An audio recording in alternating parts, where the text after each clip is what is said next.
Magandang araw po sa inyo, Sir Blair, at sa lahat ng inyong tagapakinig.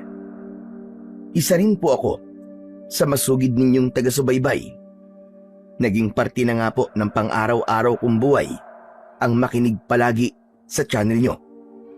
Sa madaling salita, hindi po kumpleto ang araw ko kapag hindi ko po napapakinggan ang boses ninyo at ang magaganda ninyong kwento. Ang tagal ko nang gustong magbahagi ng aking istorya. Subalit, ngayon lang po ako nagkaroon ng sapat na lakas ng loob.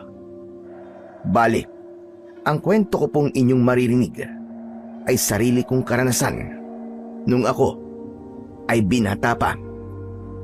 Bago po ang lahat, gusto ko po munang ipaalam sa lahat na hindi ko tunay na pangalan ang aking gagamitin. Ganon din ng iba pang tao nakasali sa kwentong ito. Bale, itago nyo na lamang po ako sa pangalang Carlo. At ito ang aking kwento.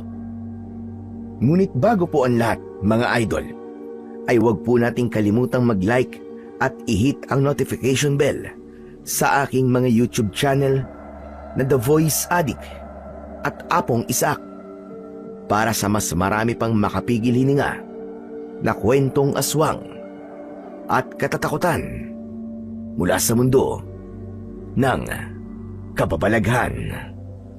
Umpisahan na po natin ang kwento. Ano na? Tumayo ka riyan. Kaninang tapang-tapang mo. Tapos ngayon hindi ka na makatayo riyan. Nakakadalawang suntok pa nga lang ako sa'yo eh. Hindi pa ako nagiinit.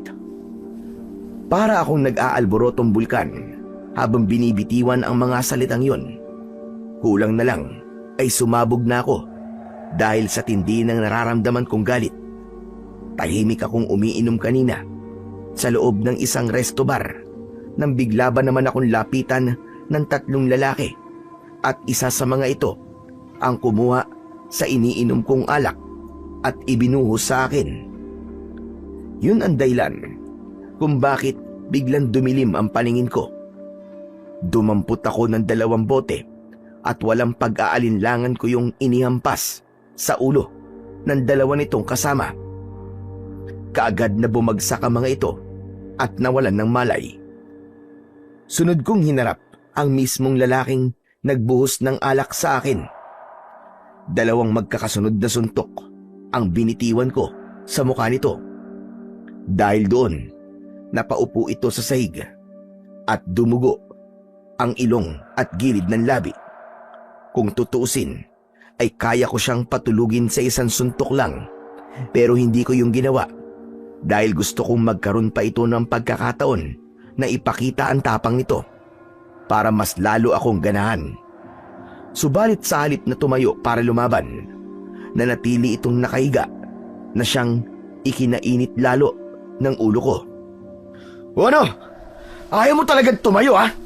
Sige, bibigyan kita ng rason, hayop ka, para hindi ka na makatayo kahit kailan. Pagkasabi ko nun, ay lumapit ako sa lalaki at sinakal ko ito.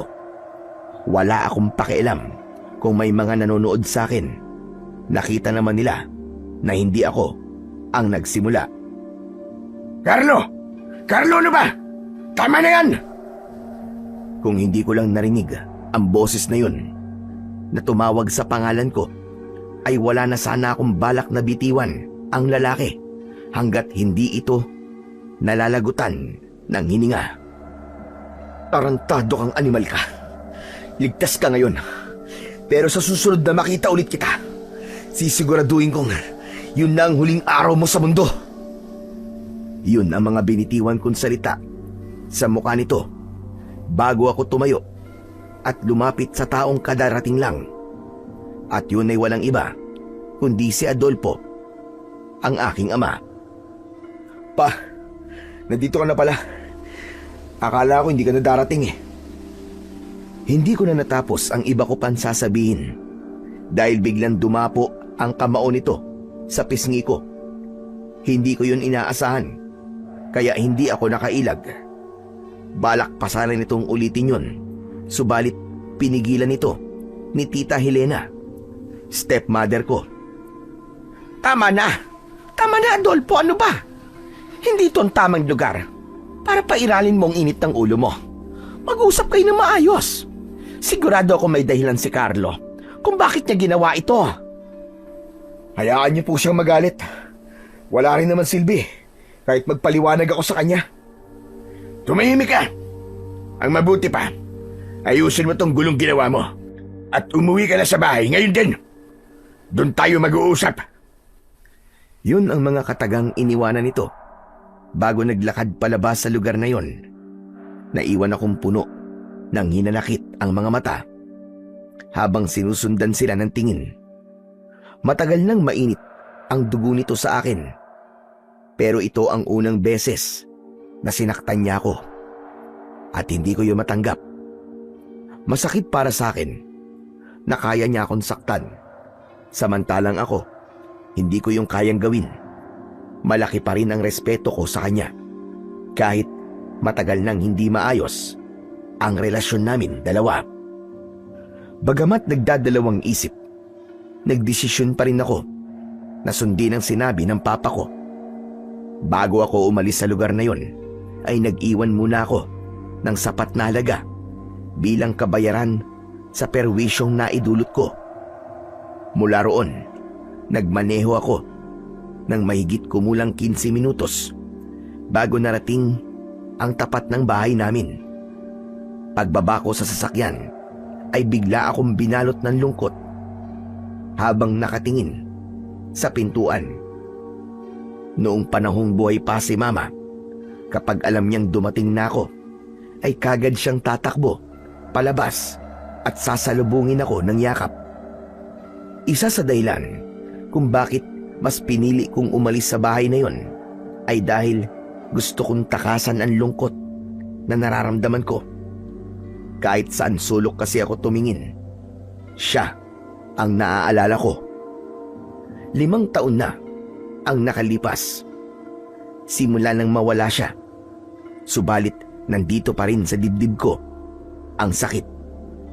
Hindi ko pa rin matanggap na wala na ang isa sa pinakamahalagang tao sa buhay ko. Nandito ka na pala, Carlo. Tara na sa loob. Hinihintay ka ng papa mo. Kung hindi ko pa narinig ang boses na yon ni Tita Helena, ay hindi ko mamamalayan na nakatayo pa rin pala ako sa labas. Walang imik na nilampasan ko lang siya at naglakad ako papasok. Sa sala ako dumiretso dahil alam kong naroon si Papa. Pagkalapit ko sa kanya, ay kagad niya akong sinalubong ng suntok. Sa pangalawang pagkakataon, ay natamaan na naman ako sa muka. Kaya mo ba ako pinapunta ron, ha? Para ipahiya? Ang akala ko pa naman, kaya gusto mo akong makausap dahil gusto mo magkaayos tayo. Tapos ganun lang palang maaabutan ko. Pinunasan ko muna ang dugo na kumawala sa gilid ng labi ko bago ako nagsalita. Pa, hindi ako nagsimula ng gulo kung yun ang inaakala mo. Pero hindi ko ipapaliwanag kung ano nangyari. Alam ko namang ako pa rin ang lalabas na masama kahit na anong sabihin ko sa inyo. At kasalanan ko pa ngayon kung bakit ganyan ang tingin ko sa'yo. Ilang gulo na ba ang pinasok mo, ha? Ilang tao na ba ang nabugbog mo dahil dyan sa pagiging barumbado mo? Lahat na lang idinadaan mo sa init ng ulo. Gulo rito, away doon. Mapagsalitaan ka lamang ng hindi maganda, mananapak ka na. Masagi ka lang ng konti, parang gusto mo nang pumatay ng tao. Ganyan na lang ba palagi ang gagawin mo?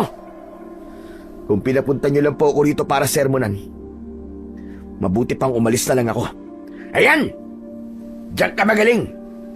Sa tuwing pinagsasabihan kita, wala ka ng ibang ginawa kundi ang umalis at talikuran ako. Ang hilig mong gumawa ng gulo, pero ayaw mong ipamumukha sa iyo ang pagkakamali mo. At dyan din naman kayo magaling eh, sa pagpuna sa mga mali ko. Sa bagay, kailan ba ako may ginawang tama para sa inyo? Lahat naman ng gawin ko, puro mali sa paningin mo. Ni minsan ba, pinakinggan niyo mga paliwanag ko? Hindi naman, di ba? Huwag mo akong baligtarin dito, Carlo. Gusto kong itama mo ang mga pagkakamali mo. Dahil ayoko na habang buhay kang ganyan. Hindi ka na bata. 30 anyos ka na. Masama bang gustuin kong makita ka nagsisikap para sa sarili mo kaysa mabalitaan palagi na meron kang taong napa-ospital? Sabihin niyo na lahat ng gusto niyo sabihin. Wala akong pakialam. Hindi mo ba ako naiintindihan, ha, Carlo? Tumatanda na ako. May mga nararamdaman na ako sa katawan. Minsan nga gusto ko na lang matulog maghapon. Pero paano ko gagawin yun kung wala mag-aasikaso sa negosyong pinaghirapan ko? Dahil yung tao na dapat nakatuwang ko, mas pinili pang umalis at maghanap palagi ng gulo kaysa sa tulungan ako. Mas piniling umalis? Sa tingin nyo, bakit ako umalis? Umalis ako dahil pakiramdam ko mag-isa na lang ako. Simula nang mawala si Mama, ni minsan ba tinanong mo man lang ako kung kumusta ako? Hindi, di ba? Puro ka trabaho, trabaho, trabaho. Tapos isang araw nabalitaan ko na lang na may bago ka na pala. Sa tingin mo ba hindi masakit para sa akin yun, ha? 1 taon pa lang. 1 taon. Nagawa mo na agad siyang palitan. At sa kaibigan pa talaga niya. Minsan tuloy hindi ko magawang mag-isip ng hindi maganda. Na baka dati na kayo may relasyon. At matagal niyo nang niloloko si Mama. Isa na namang malakas na suntok ang nagpatumba sa akin. Tumama yun sa kanan kong pisngi. Wag mo akong pagsasalita ng ganyan, ha? Dahil hindi mo alam ang mga pinagdaanan ko nung nawala ang mama mo. Halos isubsob ko ang sarili ko sa trabaho para lang malibang at hindi ko maramdaman ang sakit. Kung totoo yung sinasabi mo, bakit ganun kabilis mo lang siya pinalitan? At bakit sa kaibigan pa niya mismo? Ano ba nakita mo sa babaeng yan? Para pagpalit si Mama ng ganun-ganun na lang. Ayusin mo ang pananalita mo, Carlo. Huwag mong binabastos ang tita Helena mo. Tinatanong mo kung bakit siya. Dahil siya dumamay sa akin noong mga panahong nagluluksa ako. Kung ganun, mas mabuti pa pala kayo dahil nakahanap kayo ng dadamay sa inyo. Samantalang ako hanggang ngayon, mag-isa ko pa rin hinaharap ang lungkot at sakit. Tama na yan. Tama na. Ano ba naman kayo mag-ama? Sa tingin niyo ba ay matutuwa si Glenda kapag nakita niya kayo nag-aaway? Mamaya niyan ay bumangon pa sa hukay yun para lang pagbatiin kayong dalawa. Adolfo, pakinggan mo muna ang paliwanag ni Carlo bago ka magalit sa kanya. At ikaw naman, Carlo, huwag mong sabihin na mag-isa ka na lang. Nandito kami ng papa mo. Pwede ka naman bumalik dito kahit na anong oras. Hindi na kailangan. Sanay na akong mag-isa. Kung wala na kayong sasabihin, aalis na ako. Hindi ka aalis hanggat hindi ko sinasabi. Naudlot ang gagawin ko sanang pagtalikod dahil sa sigaw na yun ni Papa. Tumingin ako sa kanya at sinalubong ang galit niyang mga mata. Aalis ako kung gusto ko at wala ka magagawa. Talaga bang matigas ka, ha? Tignan natin ang tapang mo. Sige, umalis ka. Pero itong tatandaan mo, sa oras na lumabas ka sa pamamahay na ito, kakalimutan ko ng anak kita. Alam mo ba kung anong ibig ko sabihin? Ibig ko sabihin, wala ka nang makukuha sa akin, kahit ni singkong duling. Sa halip na mabahala sa sinabi nitong yun, ay napailing na lang ako. Kasunod nun, ay dinukot ko ang susi ng kotse sa bulsa ng suot kong pantalon at inihagis yun sa harapan nito. Matagal mo nang ipinaramdam sa akin na wala akong ama. Kaya gawin mo kung anong gusto mong gawin. Wala akong pakialam. Pagkasabi ko nun, ay walang lingon akong naglakad palabas ng bahay. Sumakay na ako ng taxi, pauwi sa tinutuluyan kong apartment. Iniwan ko na ang kotseng dala ko kanina. Sa kanya kasi galing yun. Bigay niya nung ika-21st birthday ko. Nang makauwi ako, ay saka ko na lang naramdaman ang tama ng alak na ininom ko. Pagdantay ng likod ko sa higaan, ay agad akong nakatulog. Kinabukasan, maaga akong gumising para maligo at mag-empake. Bala kong pumunta sa Bicol kay Lolo Ambo, tatay ni Mama. Pupunta ko ron para magpalamig ng ulo at para makapag-isip-isip na rin. Babalik na lang ako kapag handa na akong harapin ulit si Papa. Sa ngayon, magpapakalayo-layo muna ako nang hindi niya nalalaman. Bago sumapit ang 8:00, ay nasa sakayan na ako ng bus papuntang Bicol. Wala pang ganong pasahero sa loob ng bus na sinakyan ko, kaya ilang minuto pa akong naghintay. Yun ang unang beses na sumakay ako sa pampublikong transportasyon, kaya hindi ako sanay. Naging kainip-inip sa akin ang bawat pagpatak ng minuto. Nang hindi makatiis, ay tinawag ko ang konduktor at tinanong kung pwedeng bayaran ko na lang ang mga bakanting upuan para makaalis na kami. Hindi ko naman intensyon na magmukhang mayabang. Sadyang ayaw ko lang maghintay pa ng matagal. Kinausap muna ng konduktor ang driver at nang pumayag ay kagad akong nagbayad. Makalipas ang ilang segundo ay nagsimula na kaming umusad. Alam kong aabutin ng ilang oras ang biyahe, kaya naman nagdesisyon akong umidlip na muna. Dahil may hangover pa, kaagad akong hinila ng antok. Hindi ko alam kung ilang oras akong nakatulog. Basta nagising na lang ako dahil naramdaman kong bigla kaming huminto. Ilang sandali pa, 2 holdapper ang nakita kong pumasok. Parehong may hawak na patalim ang mga ito. Napailing na lang ako dahil sa isiping mukhang mapapasabak na naman ako. Ito ang hindi alam ni Papa. Ang akala niya, ako ang naghahanap ng away. Ang hindi niya alam, gulo ang lumalapit sa akin. Lahat ng gusot na kinasangkutan ko, hindi ako ang nagsisimula. Totoong mabilis lang talagang uminit ang ulo ko, pero ni minsan ay hindi ako nagsimula ng away. Sa kabila ng tensyon na namuo sa loob ng bus, nanatili pa rin akong kalmado habang pinanonood kung paano nila takutin ang ibang pasahero para magbigay ng pera. Nang hindi ko na matiis ang pananakot ng dalawa, ay inagaw ko ang kanilang atensyon. Hoy, mga kunehong ampaw! Ang lalaki ng mga katawan nyo. Ang babatugan nyo magbalat ng buto. Hindi na ba kayo nahihiya? Nang marinig ng dalawa ang sinabi kong yun, ay isa sa mga ito ang lumapit at itinutok sa akin ang hawak na patalim. Sa halip na makaramdam ng takot, ngumisi lang ako. Halatang nainis ang lalaki. Inambahan ako nito ng saksak, subalit bago pa man dumantay sa katawan ko ang talim nun, ay mabilis ko nang nahawakan ng braso at kamay nito at pinilipit yun.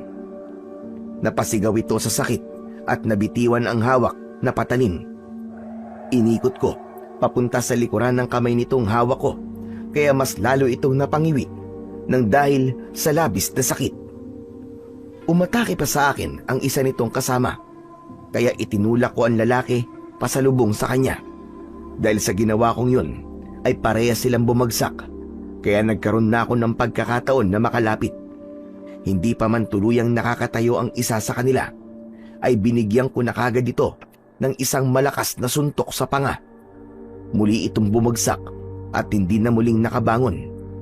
Sunod kong hinarap ang isa pa nitong kasama na ngayon ay nakatayo na at may hawak pa ring patalim. Hindi muna ito umatake, sa halip ay nagpakitang gilas muna ito at pinaglaruan ang hawak na kutsilyo. Pinagpasapasahan ito yon sa dalawa nitong kamay. Oo na, magaling ka na. Pwede bang tapusin na natin to? Gusto ko pang matulog eh. Istorbo kayo. Nang marinig ang sinabi kong yon, ay nagsimula itong umatake. bawat pag-ilag ko sa atake nito ay nagpapakawala naman ako ng suntok sa muka at katawan nito. Nakarating kami hanggang sa pinakadulo ng bus at doon na ito bumagsak matapos kong patamaan ng kamao sa ilong. Bala ko pa sanang paulanan ng magkakasunod na suntok ang mukha nito. Subalit bigla itong nagmakaawa at sinabing hindi na umano nito uulitin ang ginawa. Anak ng putya! Ang tapang-tapang mo kanina, magmamakaawa ka? Sige, ibalik nyo sa kanila mga kinuha nyo at umalis na kayo ngayon mismo. Dalhin mo na rin yung kasama mo. Kaagad nitong sinunod ang sinabi ko na yon. Ibinalik nito sa mga pasahero ang mga pera at gamit at pagkatapos ay hinila nito pababa ng bus ang walang malay nitong kasama. Hayaan niyo na po sila. Nadala na mga yan. Kaya sigurado ako na hindi na sila uulit. Tara na, umalis na tayo. Yun ang sinabi ko sa driver nang mapansin kong ayaw pa rin itong paandarin ng bus. Tumingin ito sa akin at tumango. Nang magsimula kaming umusad, ay saka lang ako bumalik sa kinauupuan ko kanina. Muli akong sumandal at pumikit. Kalat na ang dilim sa paligid nang makarating kami sa terminal ng Bicol. Yun ang unang beses na nakapunta ko sa lugar na yon. Kaya naman, kinailangan ko pang magtanong-tanong kung saan ang sakayan ng jeep papuntang Sitio Macabebe. 5 katao ang napagtanungan ko at lahat sila ay iisa ang sagot. Ayon sa kanila, wala na raw umanong bumabiyahing sasakyan papunta sa lugar na pupuntahan ko dahil napapabalita raw kasi na maraming kababalaghan ang nangyayari doon. Pinayuhan pa nga nila ako na wag na lamang tumuloy para sa aking kaligtasan. Bagamat hindi naniniwala, wala akong mapagpilian kung hindi ang maghintay muna sa terminal at nagbabaka sakali na baka may masakyan. Naging nakakabagot sa akin ang pagtakbo ng bawat minuto dahil bukod sa tahimik ay halos wala na rin akong makitang tao sa paligid maliban na lamang sa isang babaeng nakaupo sa gilid mismo ng kalsada. Nakayuko ang ulo nito at halatang umiiyak dahil yumuyug-yug-yug ang balikat. Para bang may sariling isip ang mga binti ko dahil natagpuan ko na lamang ang aking sarili na naglalakad papalapit sa kanya. Miss, excuse me. Ayos ka lang ba?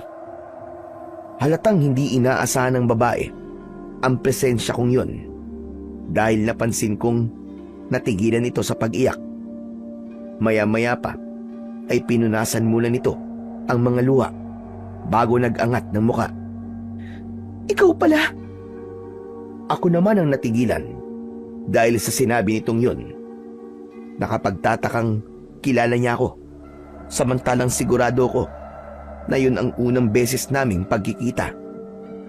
Teka, kilala mo ko? Hindi, pero isa ako sa mga pasaherong iniligtas mo kanina sa kamay ng mga hold-upper. Ganun ba? Akala ko naman kilala mo ako. Kaya nagtataka ako eh. Maraming salamat nga pala sa ginawa mo kanina ha. Naibalik ang mga ninakaw sa amin dahil sa'yo. Ang akala ko talaga ay matatangay na nila ang sahod kong 1 taon kong pinagpaguran. Buti na lang at hindi yun nangyari. Kaya salamat talaga sa'yo. Kung sino ka man. Wala yun. Maliit na bagay. Kahit sino naman siguro, gagawin din ang ginawa ko eh. Yung ginawa mo sa kanila kanina, kung tutusin, kulang pa nga yun eh. Kung naging lalaki lang ako, nako, bugbog sarado talaga sa akin ang mga batugan na yun. Baka dila lang nila ang walang latay. Kaya, pasalamat talaga sila at naging babae ako. Nang mga sandaling yon, hindi ko alam kung maaawa pa rin ako sa babae o matatawa. Hindi ko kasi inaasahan na madaldal pala ito. Ah, mabuti na lang pala at naging babae ka, no? Dahil kung hindi, baka mamaya yan mas basagulero ka pa sa akin. Teka, ibig mo sabihin basagulero ka? Ah, hindi. Pero lapitin kasi ako ng gulo. Kaya yun, madalas ako mapasabak. Ibig sabihin, sanay na sanay ka pala sa mga bakbakan. Kaya palang galing makipaglaban kanina. Ah, hindi naman. Medyo marunong lang. Ah, siya nga pala. Bakit ka ba umiiyak? Biglang naglaho ang masayang aura ng babae matapos nitong marinig ang tanong ko. Pasensya ka na, miss, kung natanong ko ha. Baka iniisip mo masyado akong feeling close sa'yo ha. Okay lang, kalimutan mo na lang yun. Huwag mo na lang sagutin. Nag-aalala kasi ako sa nanay ko. Pagkasabi nito nun, ay muli na naman itong humikbi. Ah, miss, pwede ko bang malaman kung ano nangyari sa kanya? Hindi ko alam eh. 3 buwan na kaming walang komunikasyon. Hindi ko alam kung bakit bigla na lang niyang hindi sinasagot ang mga tawag at text ko. Wala ba siyang nabanggit sa'yo na kahit na ano, bago siya hindi nagparamdam? Wala eh. Kaya nga sobra na ako nag-aalala sa kanya. Malapit lang ba rito ang bahay niyo? Gusto mo ba na samahan kita? Gabi na eh. Baka mamaya niyan, may makasalubong kang siraulo sa daan. Yan nga ang isa ko pang problema. Wala akong masakyan papunta sa amin. Sinasabi nila na wala na raw bumabiyahing sasakyan papuntang Sitio Macabebe. Ha? Sitio Macabebe baka mo? Aba, dun rin ako papunta eh. Oo, taga dun ako. Teka, ang mo sabihin na dun ka rin pupunta. Ganun na nga. Kaso sabi nga sa akin ng mga napagtanungan ko, wala na raw bumabiyahing sasakyan papunta ron. Sigurado ka ba dun ka pupunta? Doon ako ipinanganak at lumaki. Halos lahat ng tao ron ay kilala ko. Pero ikaw, ngayon lang kita nakita. Kasi hindi naman ako taga ron. Dadalawin ko lang ang lolo ko. Baka kilala mo siya. Ambo ang pangalan niya. May kilala akong Ambo ang pangalan. Pero hindi ako sigurado kung pareho tayo ng Ambo na tinutukoy. Sa bagay, baka nga magkapangalan lang. Pero teka, miss, hindi ba taga ron ka? Dati pa ba na wala talagang bumabiyahing sasakyan papunta sa inyo? Hindi ah. May mga tricycle at jeep na dati nang bumabiyahe papunta ron. Kaya nga, madali lang sa amin dati magpabalik-balik dito sa bayan. Hindi ko alam kung kailan pa nagkaganito. Mas lalo tuloy akong kinakabahan para kay nanay. Teka. Malayo ba ang Sitio Macabebe mula rito? Medyo may kalayuan din. Dead end na kasi ang lugar namin. Umaabot ng mahigit 1 oras ang biyahe sa jeep. Kung maglalakad tayo, sa tingin mo, gaano katagal tayo bago makarating doon? Ha? Maglalakad? Sigurado ka ba? May 2 tayong pagpipilian. Una, manatili rito at maghintay sa wala. Pangalawa, maglakad ng malayo pero tiyak naman na makakarating tayo. Gusto mo makita ang nanay mo, di ba? Ngayon na ba? Oo, pero pwede rin namang mamayang madaling araw. Ikaw, kung anong gusto mo. Ngayon na? Anong oras na ba? 9:00? Mga 12:00 siguro. Nandun na tayo. Kung ganun, tara na. Akin na ang bag mo. Ako na magdadala niyan. Wag na. Nakakahiya naman sa'yo. Ayos lang. Ikaw na rin ang nagsabi na malayo ang pupuntahan natin. Baka mapagod ka, lalo na kung may bitbit kang mabigat. O sige, sabi mo eh. Tara na. Ayos. Saan ba tayo? Itinuro ng babae ang isang kalsadang paliko na nasa hindi kalayuan. Kasunod nun ay nagpatiuna na itong maglakad. Ako naman ay tahimik lang na sumunod sa kanya. Makalipas ang mahigit kalahating oras na paglalakad, ay niyaya ko muna siyang magpahinga saglit. Rinig ko kasi na hinihingal na siya. Teka. Pahinga muna tayo kahit 5 minuto lang. Nakakapagod maglakad eh. Lubak-lubak kasi ang daan. Oo nga eh. Ano, ayos ka lang ba? Oo naman. Ikaw nga ang hindi mukhang okay. Hingal na hingal ka na eh. Kaya mo pa ba? Magsisinungaling ako kung sasabihin kong hindi ako hinihingal sa pagod. Pero nandito na tayo eh. Malayo-layo na rin ang nilakad natin. Alangan namang umatras pa ako. Kung hindi mo na talaga kaya, sabihin mo lang. Bubuhatin na lang kita. Natawa ang babae dahil sa sinabi kong yun. Nagbibiro ka ba? May dala ka na nga 2 bag tapos bubuhatin mo pa ako. Baka naman ikaw ang sumuko niyan. Bakit? Mukha ba ako nagbibiro? Naglaho ang ngiti nito nang makitang seryoso ko. Saglit na nagtama ang mga mata namin at kagad din namang lumambot ang ekspresyon ng mukha ko nang makita kong parang bigla siyang natakot sa akin. Ang seryoso ko ata masyado. Nakakatakot ka pala magseryoso. Para kang mangangain ng buhay. Natakot ka ba? Pasensya na ha.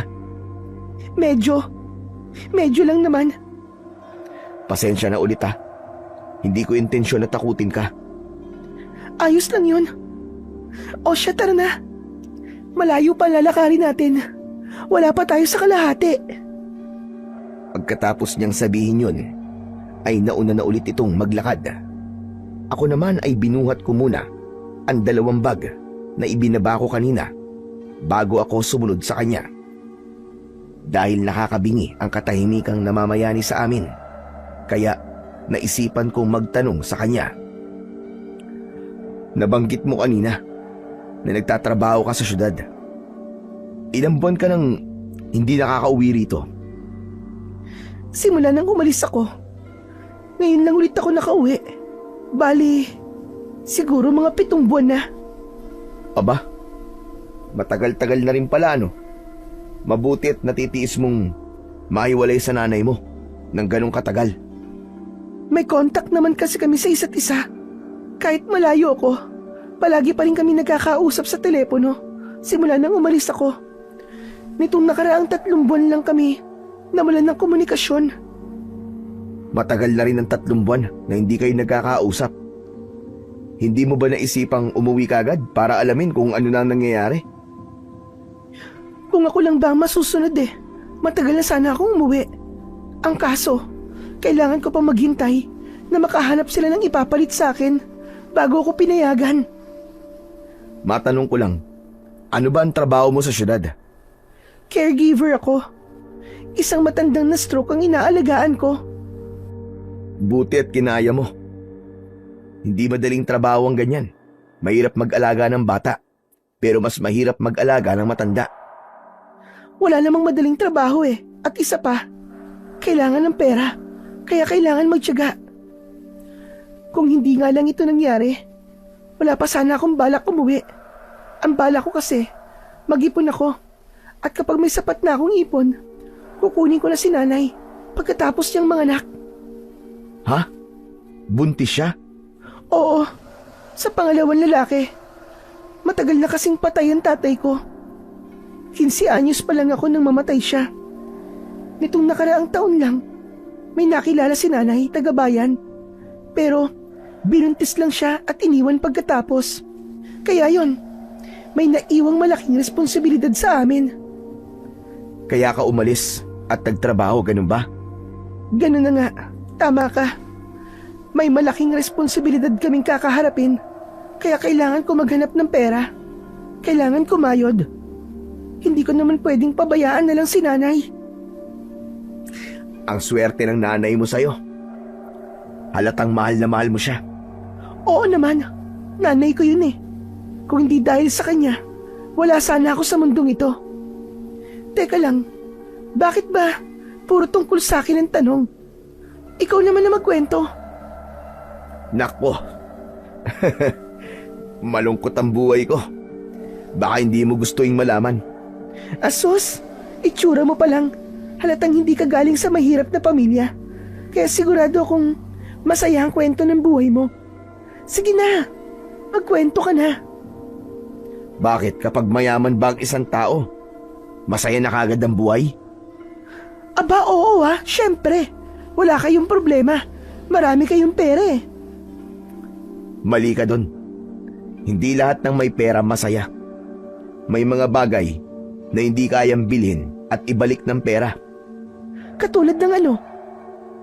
Katulad ng buhay ng isang tao. Napahinto sa pagakbang ang babae at tumingin sa akin. Halatang nabasa kagad nito kung ano ang gusto kong tukuyin.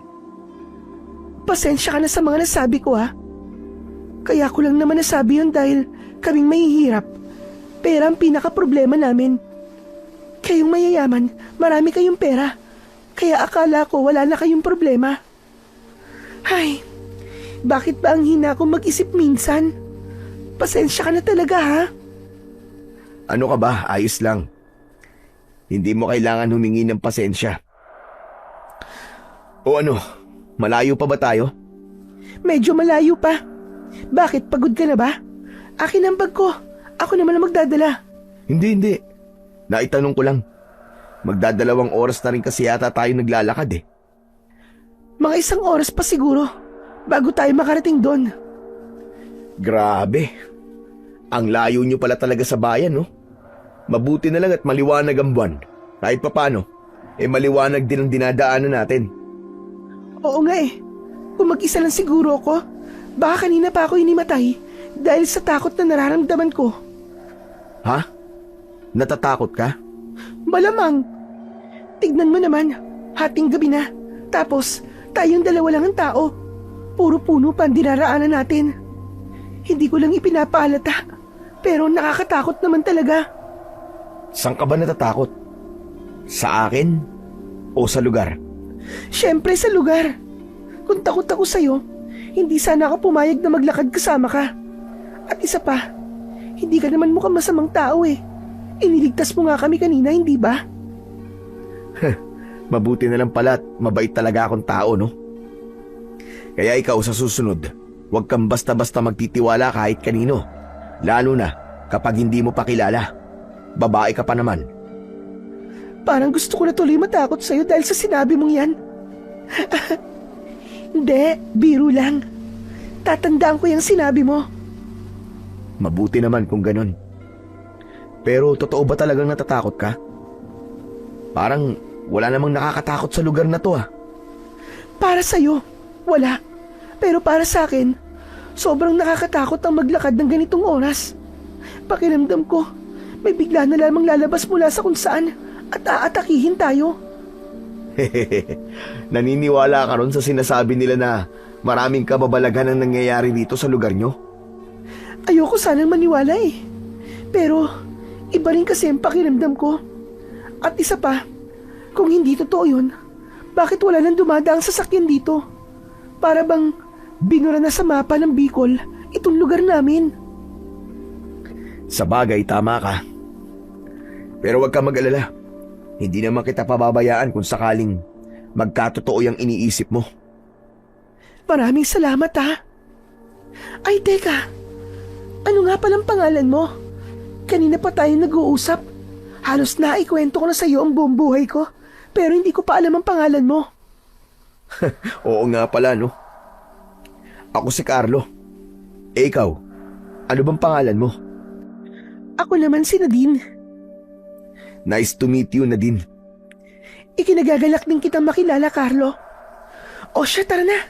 Para makarating na tayo kagad.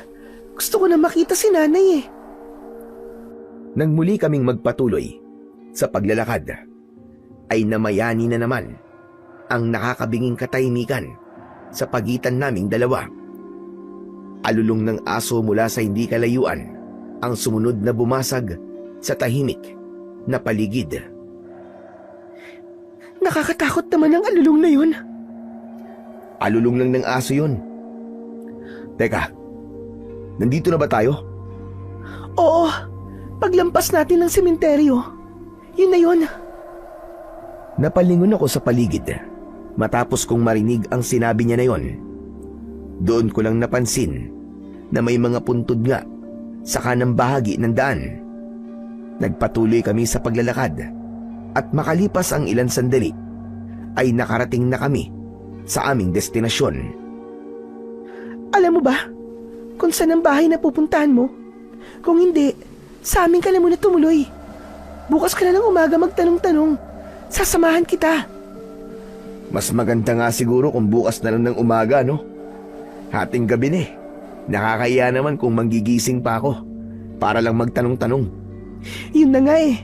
Kaya sa bahay ka na muna magpalipas ng gabi. O sige. Salamat. Naglakad ulit kami ng mga 3 minuto bago kami huminto sa tapat ng isang bahay na yari sa pawid. Sunod-sunod na kumatok si Nadine. Subalit nang walang sumagot mula sa loob, ay kusa na nitong binuksan ang pinto. Madilim sa loob nang pumasok kami at halos wala kaming maaninag. Nay? Nay, ako to. Nasaan ka? Wala yatang tao na din ah.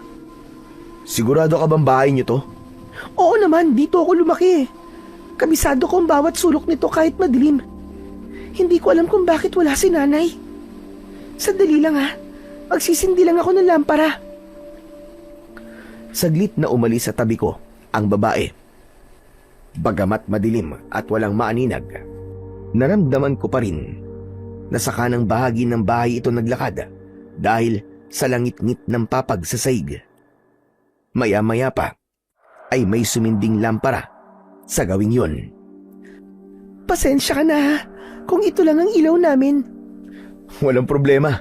Kahit madilim ayos lang sa akin. Baka kasi mamaya, hindi ka sanay. Dahil hindi ka naman taga rito. Hindi ako sanay, oo.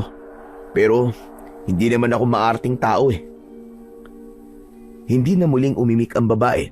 Sa halip, isinabit nito sa dingding ang hawak na lampara. Lumiwanag ang buong bahay dahil doon. Habang inililibot ang tingin sa paligid, napukaw ang atensyon ko sa kung anong bagay na nakasabit sa may bintana.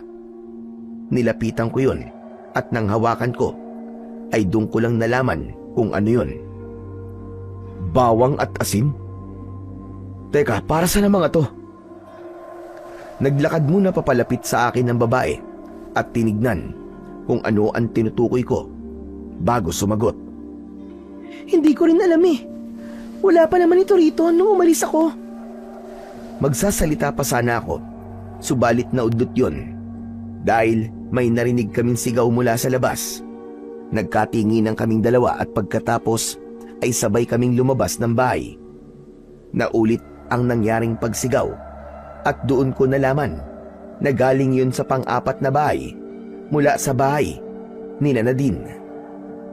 Teka, tignan mo. Tao ba yung nasa bubong? Itinuro nito ang isang bulto na nasa ibabaw ng bubong ng nasabing bahay.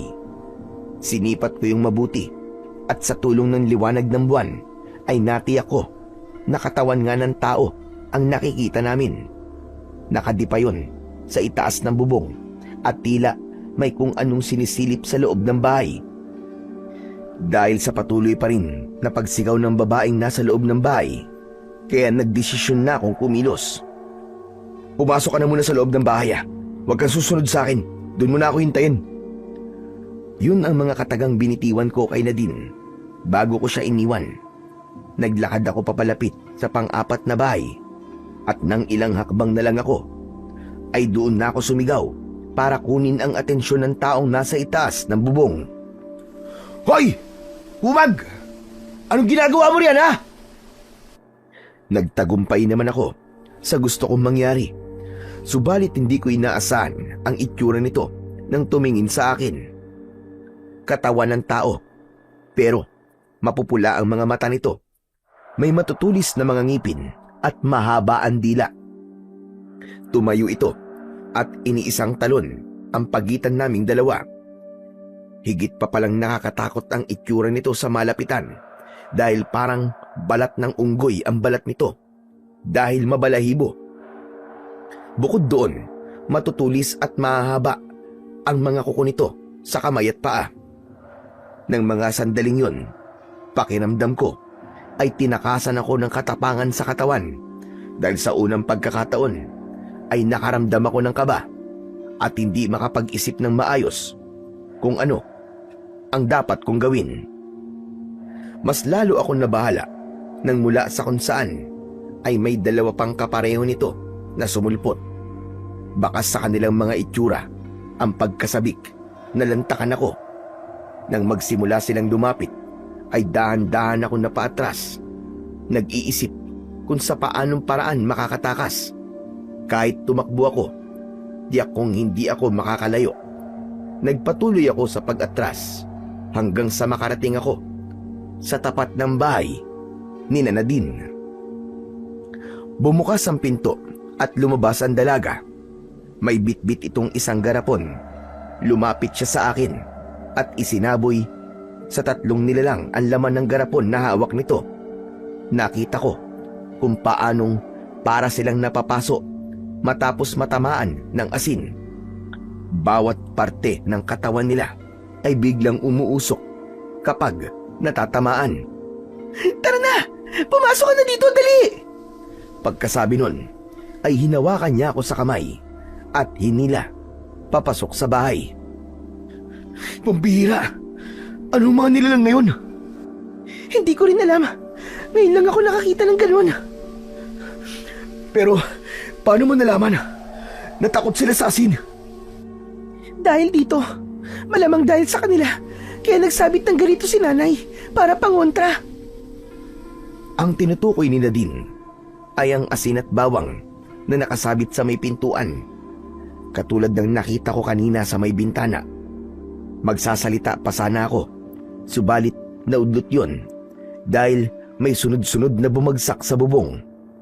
Kasunod nun, matutulis na mga kuko ang nakita naming tumagos doon at pilit na sinisira ang pawid.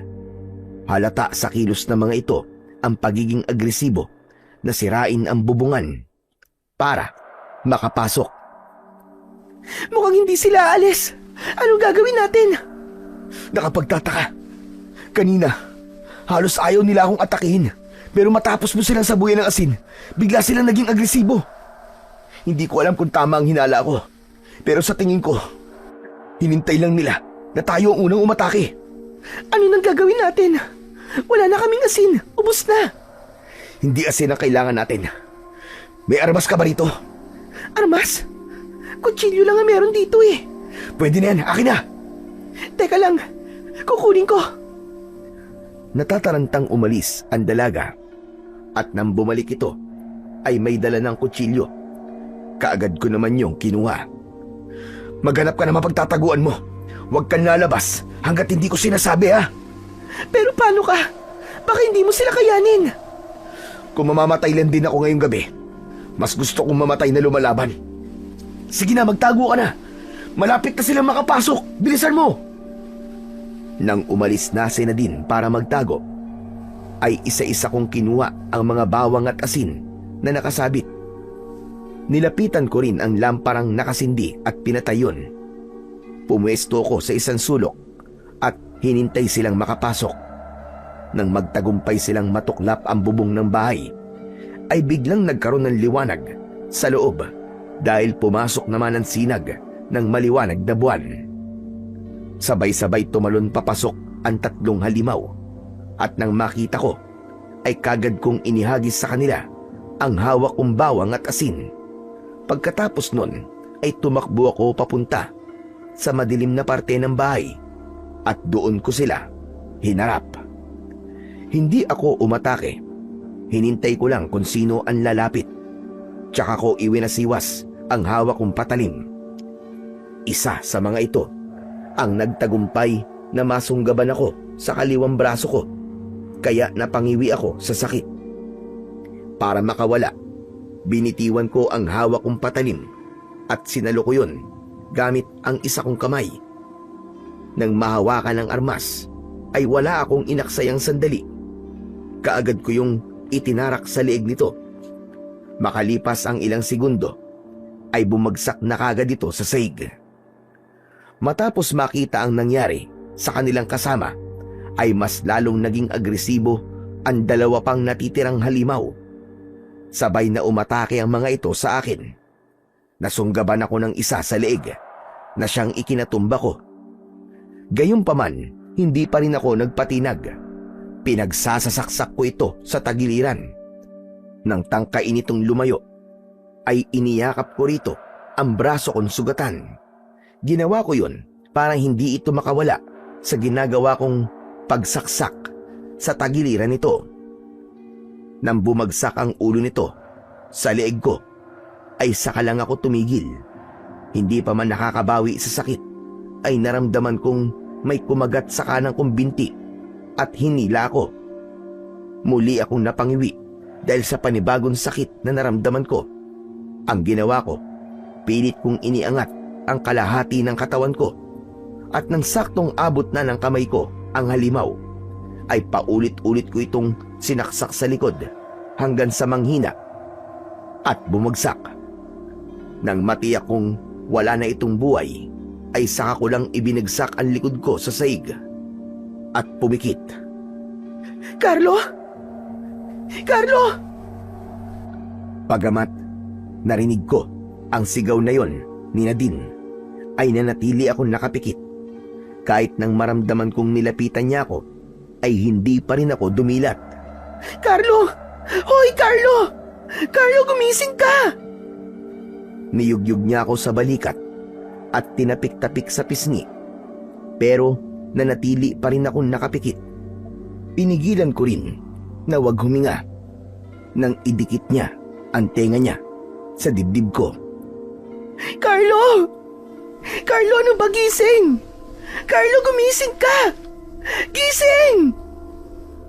Nang marinig ko na parang pumipiyok na ang boses ng dalaga, ay saka lang ako dumilat. Nagulat pa ito nang makitang gising na ako. Hindi ko tuloy napigilang matawa.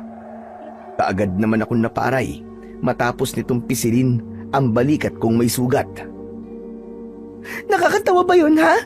Nakakatawa ba yun? Aray ko naman! Aray ko! Nakaligtas nga ako sa mga yun. Pero mukhang sa kamay mo naman ako mamamatay, pambira ka, oo. Eh, ikaw eh. Kita na nga nag-aalala yung tao at tawanan mo pa. Nagawa mo pa talagang magpatay-patayan. Parang masaya ka pa sa ginawa mo, no? Masaya nga ako. Dahil ngayon lang ako nakontento sa isang laban. Sa dinami-dami ng gulong na pasukan ko, ngayon lang ako nasiyahan ng todo. Ganito yung gusto ko.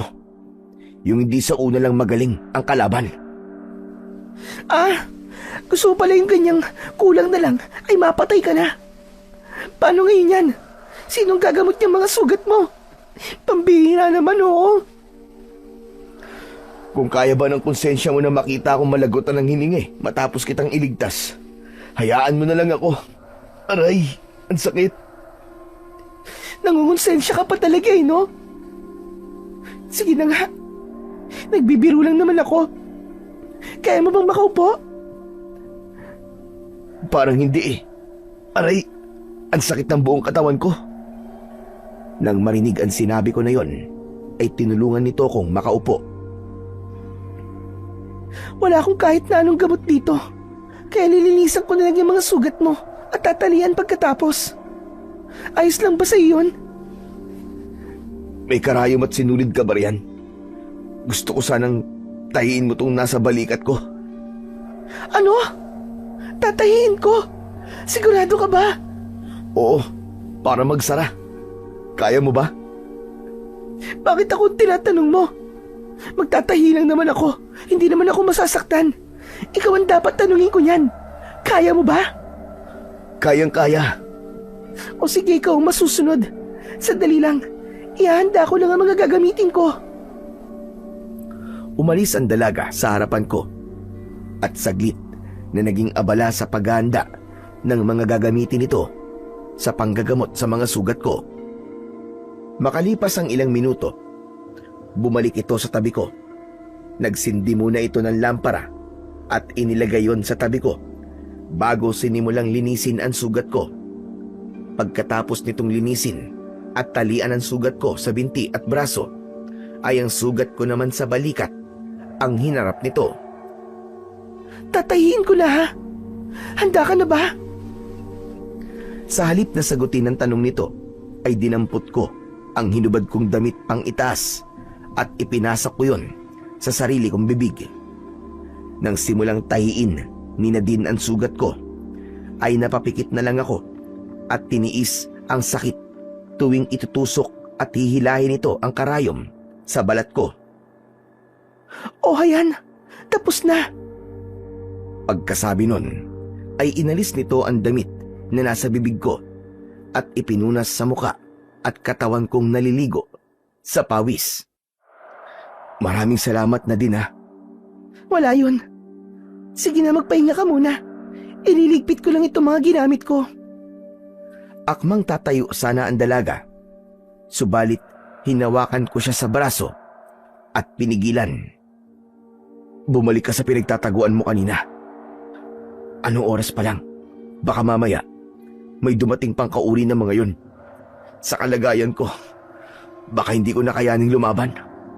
Mabuti nang ako na lang ang makita nila kung sakali. Hindi ako magtatago. Kung may dumating man, ako naman ang haharap sa kanila. Kung mamamatay, di mamatay. Ang mahalaga, lumaban ako. Kapag may nangyaring masama sa'yo, paano na ang nanay mo? Paano na sila na magiging kapatid mo? Sige na, wag na matigas ang ulo. Magtago ka na. Pero paano ka? Wag mo akong isipin. Isipin mo ang sarili mo. Sige na, ayos lang ako. Sigurado ka ba? Oo nga, sige na. Iwan mo na ako rito. Gagawin ko ang gusto mo. Pero hindi ko may papangako na wala akong gagawin kung sakaling makita kitang nasa panganib. Yun ang mga katagang binitiwan ng dalaga bago umalis para magtago. Nang mapag-isa, ay napatingala na lang ako. Dahil tuklap ang kalahati ng bubong ng bahay, kitang-kita ko ang maliwanag at mabituing langit. Sa kabila ng sakit na nararamdaman ko, ay hindi ko maiwasang mapangiti matapos gumuhit sa isip ko ang nakangiting muka ng isang tao.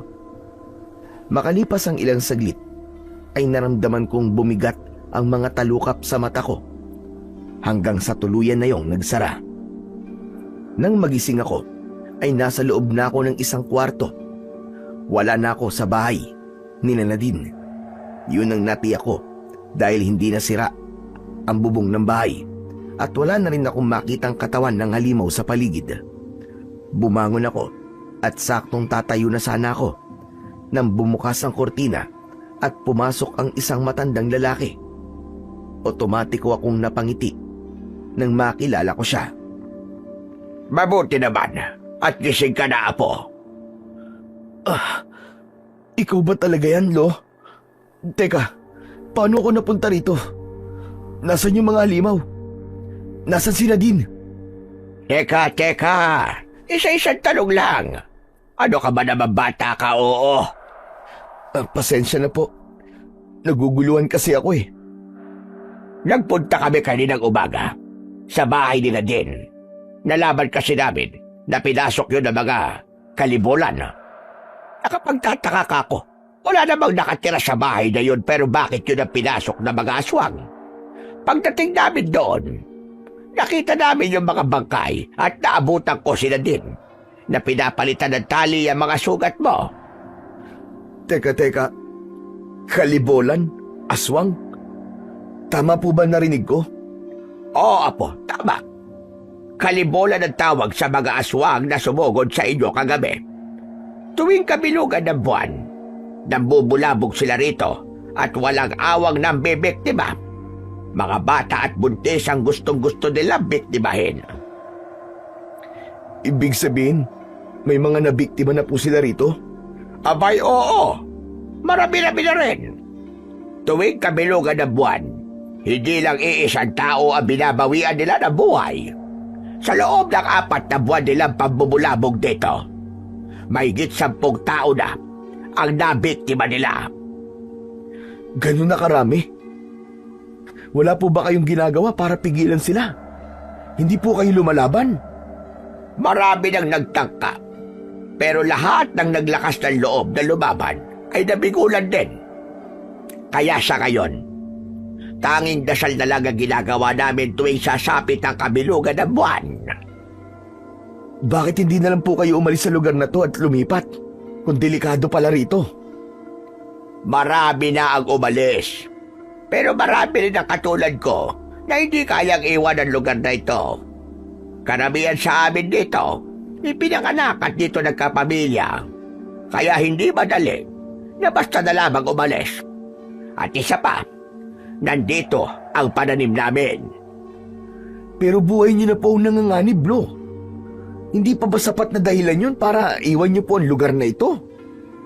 Carlo Apo, maliban sa nanay mo, dito nakalibing lahat ng mahal ko sa buhay. Kaya kung may lugar man ako gugustuhin manatili hanggang sa mamatay ako, ito ang lugar na yon. Lo, hindi ko po ba kayo mapipilit kung yayayain ko po kayong sumama sa akin pabalik ng syudad? Patawad, Apo. Dito pa rin ako nakakaramdam ng kapayapaan sa kabila ng pambubulabog ng mga kalibolan.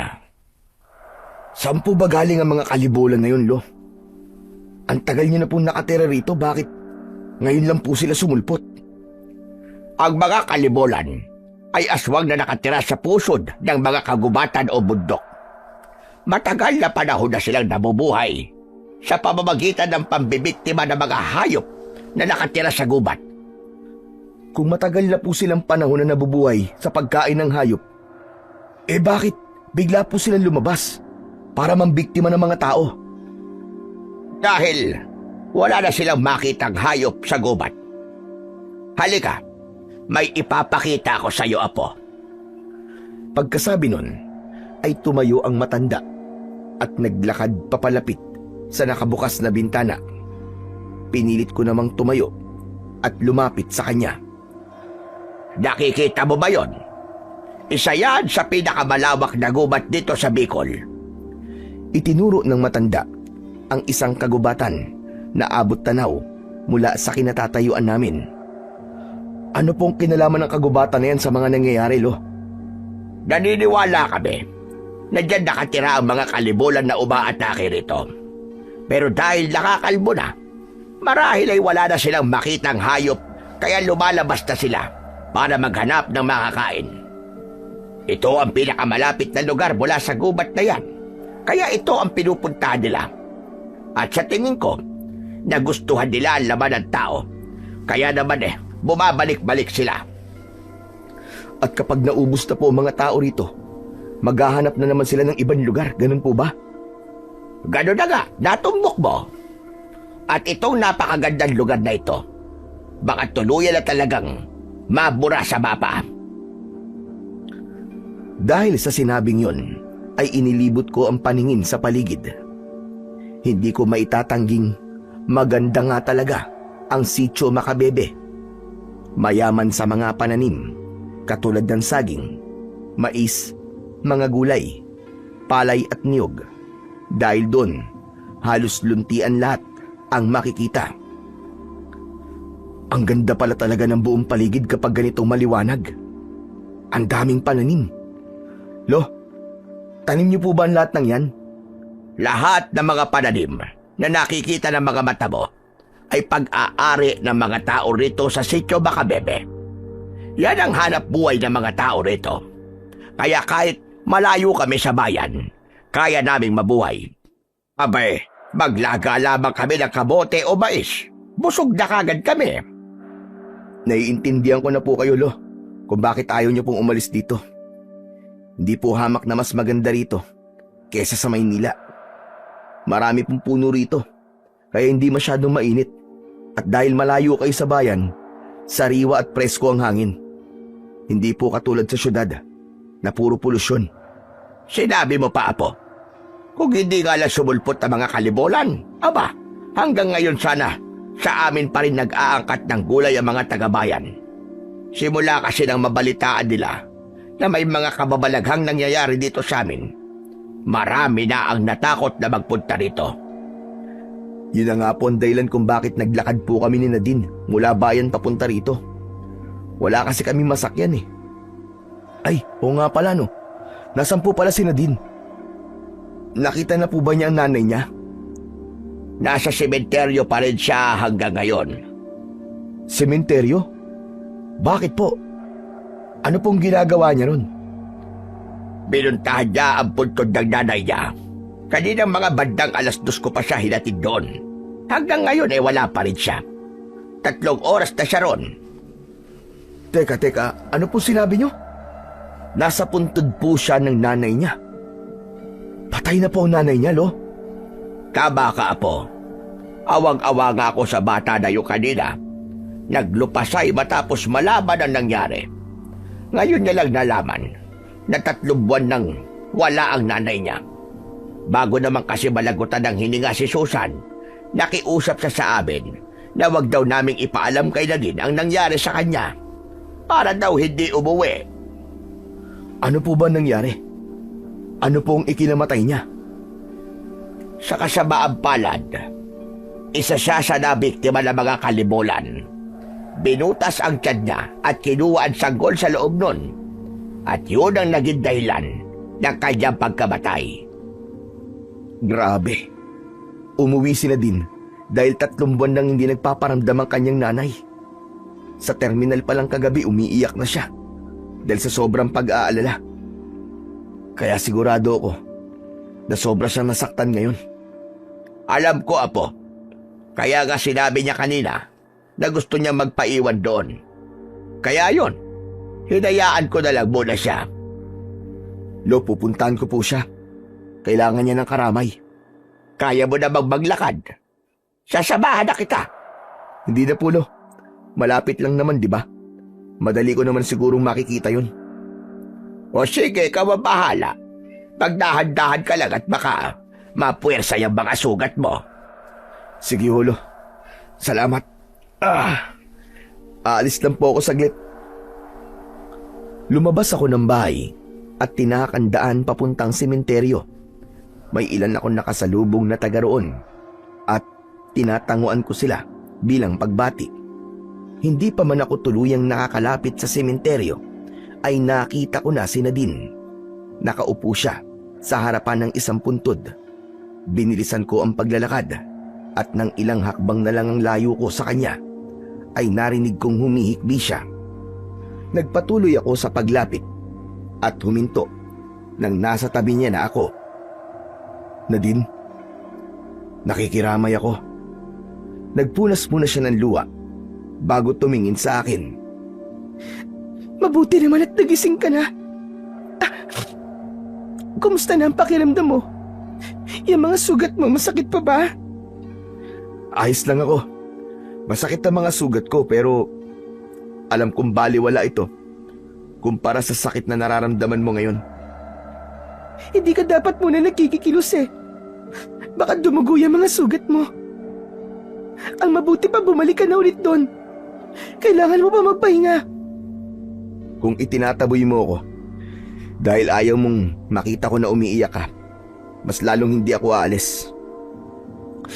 Nandito ako para damayan ka, Nadine. Nawalan na rin ako ng magulang, kaya alam ko kung ano ang pinagdaraanan mo ngayon. Kung kailangan mo na mapagbubuntungan ng sakit, nandito ako. Hindi umimik ang dalaga. Nanatili lang itong nakatitig sa puntod na nasa harapan nito. Makalipas ang ilang segundo, ay nagsimula itong humikbi hanggang sa tuluyang humagulgol. Umupo ako sa tabi niya at kinabig siya pasandal sa balikat ko. Halos kalahating minuto rin kaming nasa ganong posisyon bago siya lumayo sa akin at umayos ng upo. Salamat, Carlo. Nabasa tuloy ang damit mo. Walang problema. Ano, kumusta? Nabawasan na ba ang bigat sa dibdib mo? Oo, hindi na katulad kanina na para bang sasabog na ako. Salamat ulit ha. Walang anuman. Ano yan? Anong laman yan? Ang tinutukoy ko ay ang maliit na bag na nakaibabaw sa puntod ng nanay niya. Kinuha nito yon at binuksan. Damit, medyas, bote, at sombrero na para sa sanggol ang nakita kong laman nun. Ang saya ko pa. Nung pinamili ko ang mga yan, kulay pink lahat kasi malakas ang pakiramdam ko na babae ang magiging kapatid ko. Babae kasi ang gusto ko para may aayusan ako kapag medyo malaki na siya. Pero wala na. Hindi na mangyayari yun. Habang nagsasalita ang dalaga, ay ramdam na ramdam ko talaga ang sakit na nararamdaman niya. Hindi lang siya nawalan ng nanay, nawalan din siya ng kapatid. Pasensya ka na kung wala akong masabi para pagaanin ang loob mo. Hindi ko kasi alam kung anong dapat kong sabihin. Basta ang alam ko lang, alam ko kung gaano kasakit ang pinagdaraanan mo ngayon dahil naranasan ko na rin yan.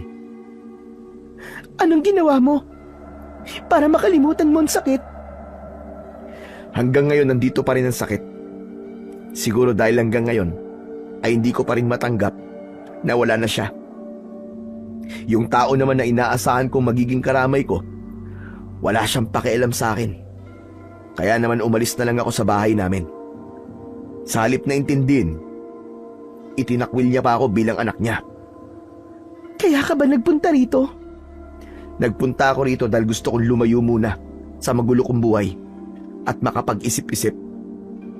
Pero babalik din naman ako sa amin. Ang lungkot din pala ng buhay mo. Kaya pala, nasabi mo na hindi lahat ng may pera ay masaya.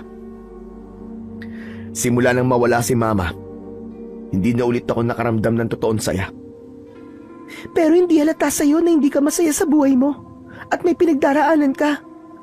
Dahil katulad mo, ayoko rin na may makakita na mahina ako. Paano mo nasabi na ganyan ako? Kagabi sa terminal, alam kong umiiyak ka. Pero nagpunas ka muna ng luha bago ka umarap sa akin. Tapos ito, ngayon ulit. Nung buhay pa kasi ang nanay ko, palagi niyang sinasabi sa akin na kahit daw hinang-hina na ako, dapat hindi ko pa rin yun ipakita sa ibang tao. Kaya minsan, kahit sa kanya, hindi ko pinapakita na nahihirapan ako. Nasanay ako na sinasarili lang ang mga problema ko. Pero minsan pala, kailangan mo rin bawasan ang bigat ng sakit na nararamdaman mo. Ayaw mo ba subukan? Ang umiyak? Ayoko. Isang paraan lang ang alam ko para maglabas ng sakit. Pakikipagbasag ulo? Ganun ba? Parang ganun na nga. Kaya pala kinawawa mo yung mga kalibulan kagabi. At ang saya mo pa kagabi, kahit puro sugat ng katawan mo. Ang mga salot na yun, sila pala ang pumatay sa nanay ko. Sa susunod, ako na ang makikipagpatayan sa kanila. Anong sa susunod? Napatay ko na yung lahat, hindi ba? Hindi ba nabanggit sa'yo ni Lolo Ambo na meron pang iba? Marami raw yun sila. Kaya nga mas lalong natakot ang mga tao matapos nilang makita na may napatay tayong kauri ng mga kalibulan. Siguro raw, nasusugod yung iba para magiganti. Walang nabanggit sa akin si Lolo. Kung totoo yung sinasabi mo, dapat pala tayong maganda. Anong maganda? Hindi ka aalis? Aalis? Saan naman ako pupunta? Nanganganib na ang buhay mo rito. Sa susunod na sumugod na mga kalibulan, sigurado ako na walang sino man sa mga taga rito makakaligtas. Kaya tumakas ka na. Anong tumakas ang sinasabi mo, Nadine? At kung nanganganib pala ang lahat, bakit ako lang ang tatakas? Paano ka? Paano ang mga tao rito? Ayos lang sa akin kahit mamatay na ako. Wala na rin naman akong pupuntahan. Wala na rin si nanay. Pero ikaw, may mahal ka pa sa buhay na pwedeng balikan. Hindi ako tatakas. Lalo na ngayon nasa bingit ng kamatayan pala ang lahat ng tao rito. Dahil sa ginawa kong pagpatay sa mga halimaw na yun. Kung ganun ikaw ang bahala. Matagal pa naman bagong susunod na kabilugan ng buwan. Posible pang magbago ang isip mo. Hindi na magbabago ang isip ko, Nadine. Hindi ko ugaling tumakas sa lahat ng uri ng laban. Doon na natapos ang pag-uusap namin ni Nadine. Dahil hindi na siya ulit nagsalita, kaya hindi na rin ako umimik. Napatingala ako sa langit nang bigla yung magliwanag dahil sa biglaang pagkidlat. Hudyat yun. Nauulan. Nadine, hindi pa ba tayo uuwi? Malapit ang dumilim at mukhang uulan pa. Balik na lang ulit tayo bukas. Malapit lang naman eh. Nanatiling walang imik ang dalaga, pero tumayo ito at naunang maglakad. Nang makarating kami sa bahay ni Lolo Ambo, ay doon lang ulit ito nagsalita. Lolo Ambo, uuwi lang po muna ako sa bahay namin. Aba, bakit ka uuwi? Sinabi ko naman sa'yo, hindi ba? Na pwede kang tumuloy dito hanggat hindi pa naayos ang bubong ng bahay ninyo. Sa may kusina lang naman po banda na alis ang bubong. Buo pa rin naman po ang bubong sa kwarto. Kaya may matutulugan pa po ako. Sige po, alis na po ako, Lolo Ambo. Ngunit hindi pa man nakakatatlong hakbang ang dalaga, ay humarang na ako sa daan niya. Ops! Hindi ka pwedeng matulog doon mag-isa, delikado. Dito ka na muna. Huwag ka mag-alala. Matagal pa ang susunod na kabilugan ng buwan, kaya walang mangyayaring masama sa akin. At isa pa, gusto ko kasi munang mapag-isa. Tumingin muna ako kay Lolo Ambo, at nang tumango ang matanda, ay saka ko lang ulit binalingan si Nadine. O sige, kung yan ang gusto mo, hatid na lang kita ron. Huwag na, Carlo. Hindi ka pa magaling. Magpahinga ka na lang. O siya, paano? Alis muna ako. Mang Ambo, alis na po ako. Nang lampasan ako ng dalaga, ay sinundan ko na lang siya ng tingin. Kung ako lang ang masusunod, gusto ko sana siyang samahan. Pero sa kanya na nanggaling na gusto niya munang mapag-isa, kaya hindi ko pwedeng ipilit ang gusto ko. Huwag ka mag-alala, Apo. Walang mangyayaring masama sa kanya. Katatapos lang ng kabilugan ng buwan, kaya matagal-tagal ulit bago may bumalik na kalibulan dito sa baryo. Sabihin na natin ganun nga, Lo. Pero may pinagdaraanan kasi siya. Baka mamaya kung anong maisipin niyang gawin sa sarili niya. Baka Diyos na bata yang sila din. Kaya alam kong hindi niya gagawin yon. Dahil alam niyang kasalanan yon. Sana nga po, Lo. Pupuntahan ko po kagad siya bukas ng umaga para kumustahin. Ayos! Magandang ideya ang naisip mong yan. Siya nga po pala, Lo. Totoo po ba na susugod po ang mga kalibulan para ipaghiganti po ang mga kauri nila na napatay ko? Yan ang nakikita kong bagyayari, Apo. Dahil pamilya ang tingin nila sa isa't isa. Kaya sa oras na may hindi bumalik na isa sa kanila, siguradong lalabas sila sa gubat para alamin ang nangyari. Yan din ang tingin ng iba pang mga matatanda rito sa lugar na ito. Kaya nababahala sila sa posibleng mangyari na maaaring maghiganti ang mga kalibulan. Nasa na po ba yung mga bangkay ng kalibulan? Ililibing na lang po ba natin para hindi makita ng mga kasamahan nila? Kahit ilibing natin sila ng ilang metro sa ilalim ng lupa, maaamoy at maaamoy yun nila. Sinunog na namin kaninang umaga ang mga katawan. Gayunpaman, alam namin na malalaman pa rin nila yon. Kung ganun, Lo, lumikas na po kayo. Sabihan niyo po mga tao habang matagal pa bago sumapit ang kabilugan ng buwan. Para naman maiwasan natin ang pagdanak ng dugo dito. Nag-usap-usap na kami kanina. Buo pa rin ang desisyon namin na huwag umalis. Pero sa pagkakataong ito, lalaban na kami para sa aming mga buhay. Hindi ko po maintindihan kung bakit gugustuhin niyo pang mamatay kaysa ang umalis. Pero kung yan po ang desisyon niyo, Lo, sasamahan ko po kayong lumaban. Alam kong yan ang sasabihin mo, Apo. Dahil kilala kita. Kahit hindi tayo masyado nagkasama, alam ko na matapang ka katulad ng tatay mo. Tanda-tanda ko pa nung unang beses siyang ipinakilala ng nanay mo bilang nobyo. Nilabasan ko siya ng isang itak. Pero hindi man lang siya nagpakita ng takot, ni hindi man lang kumurap ang mata. Handa raw siyang mamatay kung yun ang makapagpapatunay na totoo talaga siya sa anak ko. Biruin mo yun. Huwag niyo po akong ikumpara sa kanya. Dahil magkaiba kami. Aba, teka. May nangyari ba na hindi ko alam?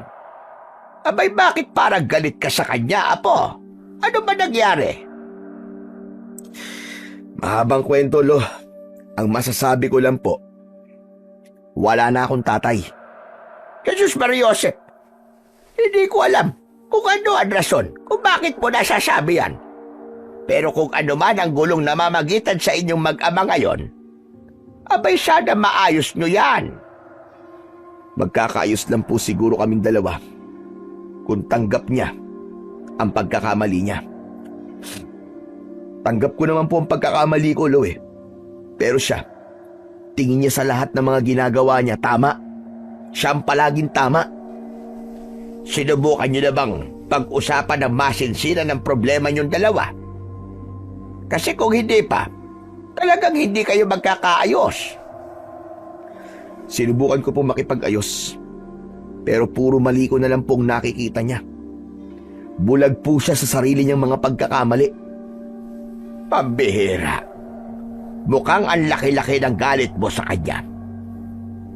Pero Apo, kahit anong mangyari, kahit bali-baligtarin man ang mundo, tatay mo pa rin siya. Sana, manaig pa rin dyan sa puso mo ang pagpapatawad. O siya, mukhang luto na yung niluluto ko mais. Titignan ko lang saglit. Ako na po, Lo. Pagkasabi nun, ay tumayo ako, papunta sa kusina. Nang makitang luto na yon, ay naglagay ako sa plato at bumalik sa kinaroroonan ng matanda.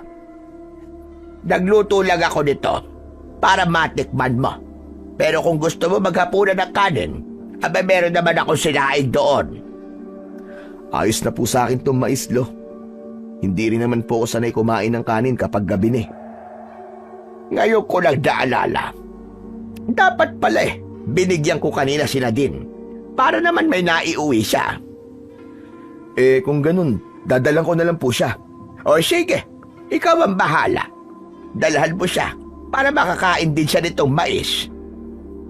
Nang marinig ang sinabing yun ng matanda, ay bumalik ako sa kusina at naglagay ng ilang pirasong mais sa isang baunan. Lo, saglit lang po ah. Hatid ko lang po ito kay Nadine. Babalik din po kagad. O sige, mag-iingat ka. Pagkasabi nun, ay lumabas na ako ng bahay.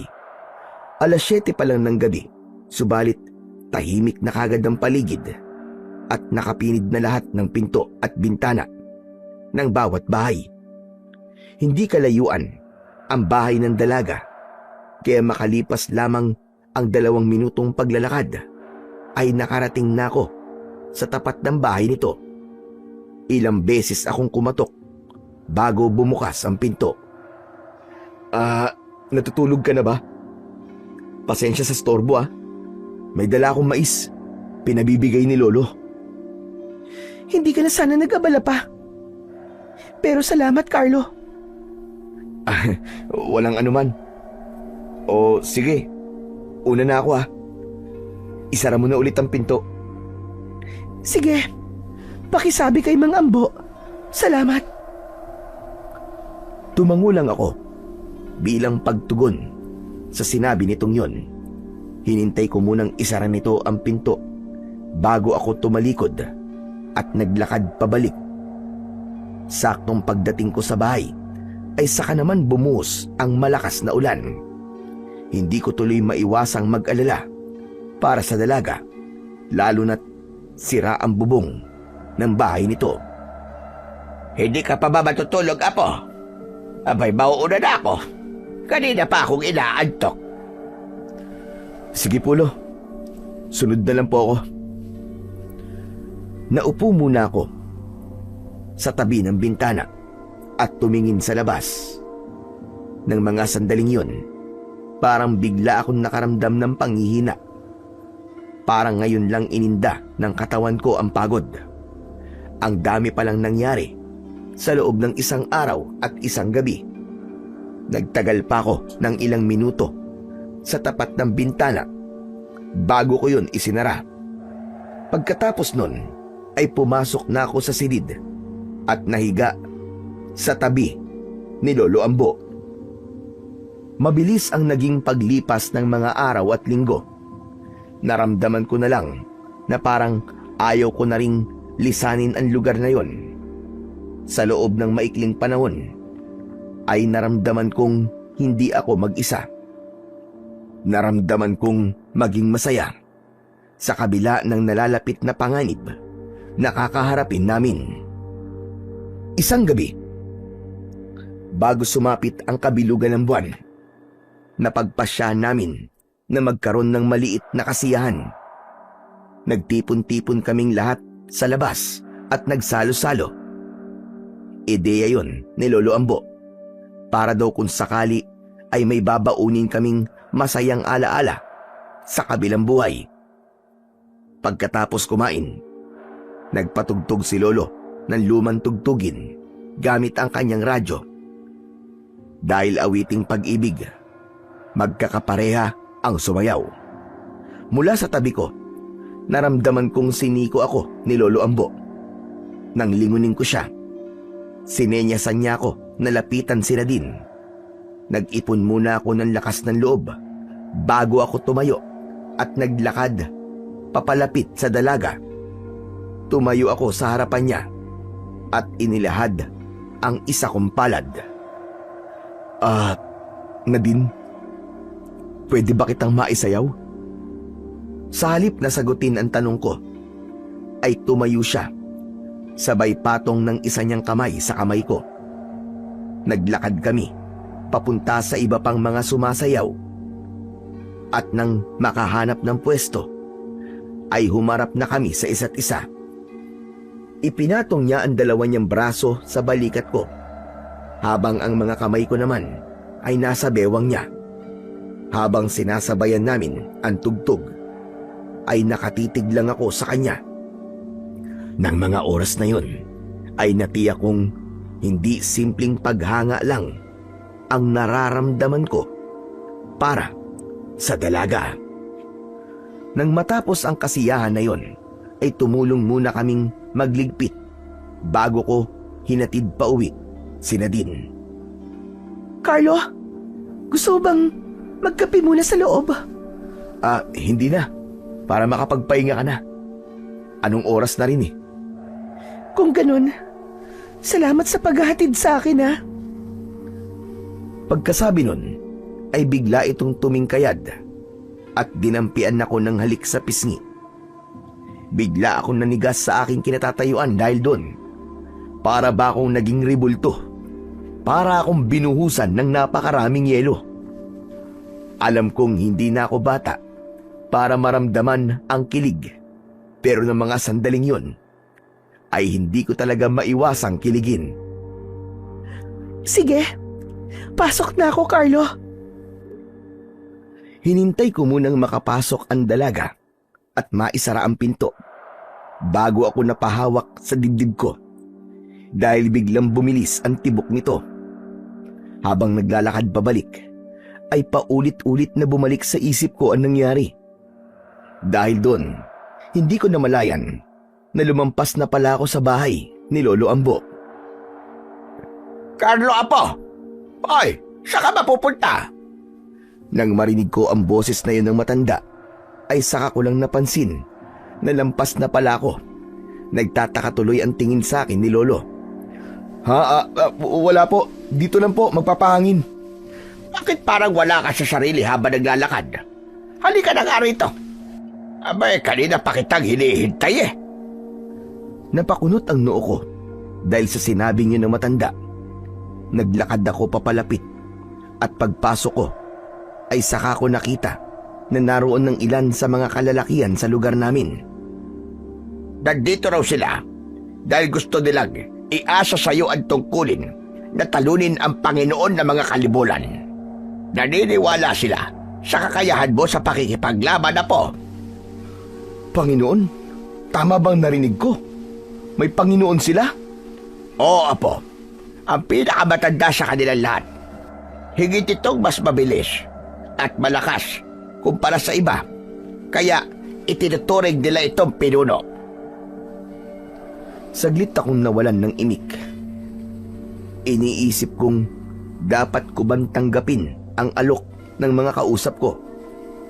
Kung totoo ang sinasabi ng mga ito na pambihira ang lakas ng nasabing aswang, siguradong wala akong pag-asang manalo. Kung tatanggapin ko po yung sinasabi nyo, para ko na rin po kayong pinaasa na kaya kong talunin ang aswang na yon. Ayoko po kayong mabigo dahil sa akin. Naniniwala kami sa katapangan mo, Apo. Kung sakali mang hindi ka magtagumpay, kasama mo pa rin kami hanggang sa huli. Kung ganun sige o, payag na po ako. Pero hindi po ako nangangako na kaya kong manalo. Ang maipapangako ko lang ay gagawin ko ang lahat ng makakaya ko.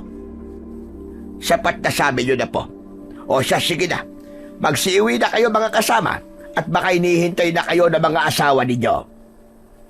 Bago umalis ang mga bisita, ay lumapit muna sila sa akin at nagpasalamat. Sinabi ko naman sa kanila na saka na lang sila magpasalamat sa akin kapag tapos na ang lahat. Nang wala na sila, ay nilapitan ako ni Lolo Ambo. Umamin ka na ba sa nararamdaman mo kay Nadine, Apo? Po, umamin? Ano po bang ibig niyo sabihin? Ay, nako. Huwag ka na magkailak sa akin. Pinagdaanan ko na rin yan. Alam ko may pagtingin ka sa kanya. Ano? Nagtapat ka na ba? Si Lolo talaga Pero Lo, hindi pa po Saka na lang siguro. Kapag maayos na po ang lahat. Anong saka na lang? Paano? Kung hindi ka na magkaroon ng pagkakataon, sige nga. Sa tingin ko naman, ay may pagtingin din siya sa'yo. Sana nga, Lo. Pero saka ko na lang po problemahin yun. Sa ngayon, kailangan ko muna mag-isip kung ano ang gagawin ko bukas para tapatan ang lakas ng aswang na yun. Kailangan mo ba ng armas, Apo? May nakatago ako rito. Bigay pa ito sa akin ng tatay ko nung siya ay buhay pa. Pagkasabi nun, ay pumasok ang matanda sa kwarto at nang lumabas ito, ay may bitbit ng isang mahabang bagay. Namangha ako nang mati ako kung ano yun. Isa yung katana o mas kilala bilang samurai sword. Nang iabot yun sa akin ni Lolo, ay kaagad ko yung hinugot. Kuminang ang talim nito matapos maalis mula sa kaluban. Lo, ipapagamit mo sa akin yan? Kung makakatulong ba yan bakit hindi? Alam mo ba kung paanong gumamit niyan? Ngayon lang po ako nakahawak ng katana. Pero kaya ko naman po itong dalhin at gamitin. Mabuti naman kung ganon. Alam mo ba, Apo? Simula nang ibinigay sa akin yan ng tatay ko, ni minsan hindi ko man lang yan tinangkang hugutin. Pakiramdam ko kasi, masusugatan ako sa oras na ginawa ko yon. Kaya itinago ko na lang. Kung gusto mo sa'yo na lang yan. Ipapamana ko na sa'yo. Gusto ko sana pero wala naman akong paggagamitan yan. Kaya itabi nyo na lang po ulit pagkatapos ko pong gamitin bukas. Kanina parang hindi ka sigurado na mananalo ka. Pero ngayon, mukhang mataas na ang kumpiyansa mo, Apo. Parang ganun na nga po, Lo. Handa na po akong harapin ng aswang na yun. Tignan ko lang kung matalas pa ang ngipin niya kaysa sa talim ng katana na to. Pagkatapos ng pag-uusap namin na yon ni Lolo, ay nagpaalam na siyang matutulog. Ako naman ay nanatili pa ring gising at pinag-aralang gamitin ang hawak-hawak na armas. Nang hindi makontento, ay lumabas ako ng bahay at lumapit sa sagingan. 3 puno ang sabay-sabay na naputol at bumagsak matapos ko yung atakihin. Nasisiyahan akong naglakad pabalik sa loob ng bahay matapos kong matiyak kung gaano katalim ang sandata na hawak ko. Kinabukasan, maghapon kaming abala sa paghahanda para sa nalalapit na paglabas ng bilog na buwan. Tumulong ako sa pagkuha ng mga sanga ng kahoy para gawing sibat. Ibinigay namin yon sa mga kababaihan para may magamit silang pandepensa kung sakaling may lumapit na aswang sa kanila. Bukod doon, sinabihan ko rin sila na magdala ng bawang at asin. Kinagabihan, 9:00 pa lang, ay paisa-isa nang sumulpot ang mga kalibulan. 2 sa mga kasama ko ang kagad na nasugatan matapos makalmot, kaya sinabihan ko na magtago na lang din para hindi na madagdagan ang sugat. Nang lumalim ang gabi, dumating na ang hinihintay ko. 5 kalibulan ang dumating kasama na roon ang pinuno ng mga ito. Nasabi ko yon na ang pinuno nila dahil ito ang nangunguna. Nang makita nito ang nakakalat na bangkay ng mga kauri nito, ay bigla itong umatungal sa galit. Dahil putol ang mga katawan ng mga aswang, sa akin tumuon ang atensyon nito. Nang mga oras na yon, ay hawak ko sa kamay ko ang katana. Kaya nalaman ng aswang na ako ang pumatay sa mga kauri nito. Hindi ko inaasahan ang naging mabilis nitong pagkilos. At bago pa man ako makaiwas, ay nagawa na nitong kalmutin ako sa likod. Umayos ako ng tayo kahit sobrang sakit ng natamo kong sugat. Subalit hindi pa man ako tuluyang nakakabawi, ay muli na naman itong umatake sa akin. Dahil doon, nabitiwan ko ang hawak kong armas at tuluyan na akong napaluhod. Pakiramdam ko, tatakasan na ako ng ulirat dahil parang gusto nang pumikit ng mga mata ko. Tumingin ako sa paligid at nang makita kong hirap na rin sa pakikipaglaban ng mga kasama ko, ay bigla akong nagkaroon ng lakas. Dinampot ko ang nabitiwan kong armas at inihagis ko yun papunta sa isang kalibulan na nasa bubong ng isang bahay kung saan naroon si Nadine nagtatago. Saktong tumama ang katana sa katawan ng aswang, kaya nahulog yun. Dahil wala na akong sandata, dinukot ko sa bulsa ko ang nakel. Ito ang armas na palagi kong ginagamit kapag napapasabak ako sa trouble nung nasa Maynila pa ako.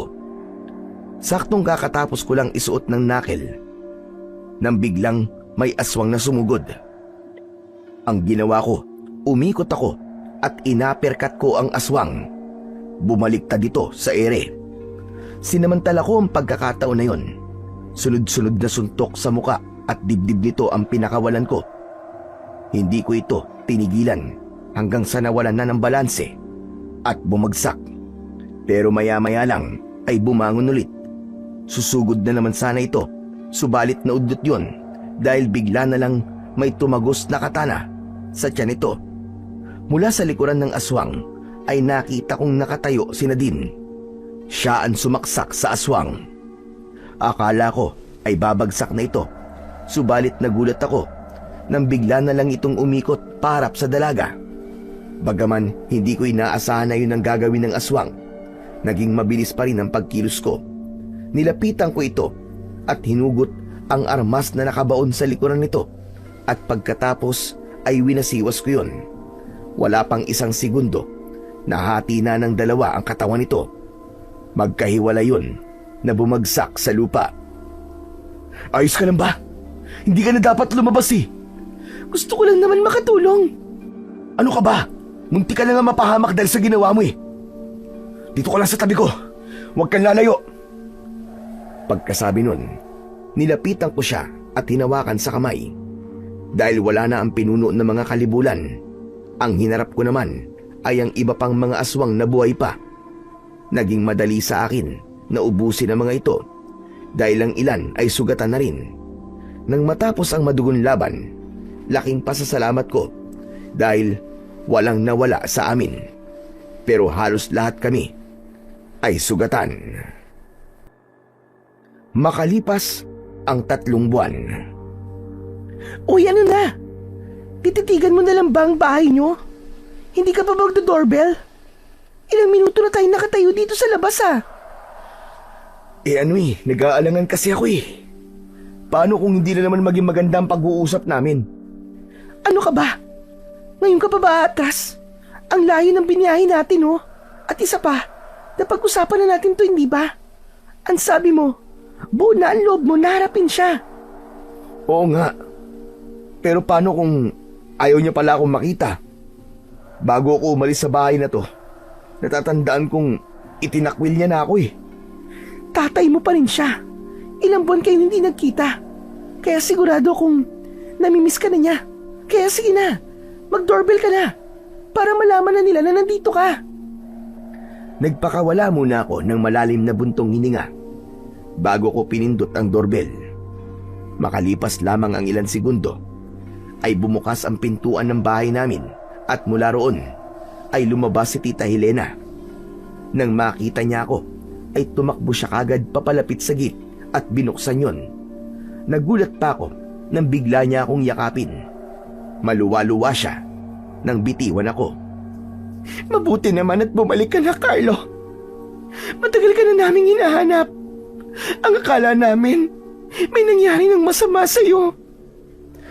Ayos lang po ako, tita. Si Papa po nandyan ba? Nasa kwarto. Halika kayo sa loob.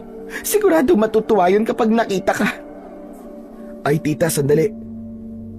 Si Nadine nga po pala, nobya ko. Nadine, siya si Tita Helena. Magandang araw po, ma'am. Anong ma'am?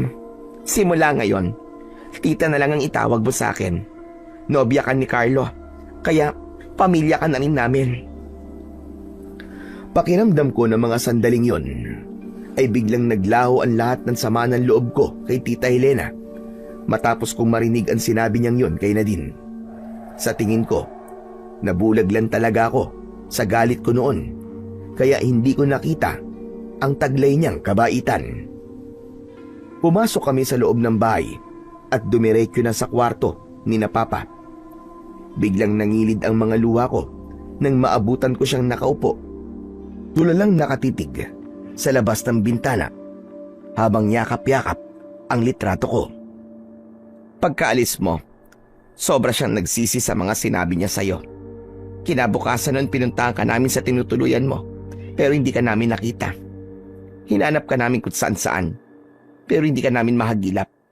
Ang akala niya ay may masama nang nangyari sa'yo. Kaya simula nun, ay palagi na siyang tulala. Nang marinig ko ang sinabing yun ni Tita Helena, ay tuluyan ng pumatak ang mga luha ko na kanina ko pa pinipigilan. Naglakad na ako, papalapit kay Papa at huminto sa harapan niya mismo. Nakita ko kung paano nagbago ang ekspresyon ng mukha nito nang makita ko. Naramdaman kong nanghina ang mga tuhod ko, kaya lumuhod ako at isinubsob ang mukha ko sa tuhod nito. Pa! Patawad pa! Patawad! Yun ang paulit-ulit kong binigkas habang umiiyak sa tuhod niya. Naramdaman kong hinaplos niya ang likod ko, kaya nag-angat ako ng muka. Umiyak na rin siya nang magtama ang mga mata namin. Ako ang patawarin mo, anak. Ang laki ng pagkukulang ko sa'yo. Naging makasarili ako. Sarili ko lang ang iniisip ko. Kalimutan na po natin ang lahat pa. Hindi pa naman huli ang lahat. Para magsimula ulit. Oo, anak. Magsisimula tayo ulit. Pagkasabi nun, ay nagyakapan kaming dalawa ng maigpit. Ang akala ko, anak, hindi na ulit kita makikita at mayayakap pa. Pasensya na po kayo kung nag-alala po kayo sa akin. Kinailangan ko po kasing lumayo muna para makapag-isip-isip. Ang mahalaga ngayon, anak, ay nandito ka na ulit. Salamat at binigyan mo ako ng pagkakataon na makasama ka ulit. Pagkatapos ng pag-uusap namin yun ni Papa, ay tuluyan na kaming nagkaayos. Bumalik na rin ang dating sigla sa katawan niya, kaya naging normal na ulit ang lahat. Makalipas ang ilang buwan, nagpakasal kami ni Nadine at bumalik kami sa Sitio Macabebe para dun bumuo ng masayang pamilya.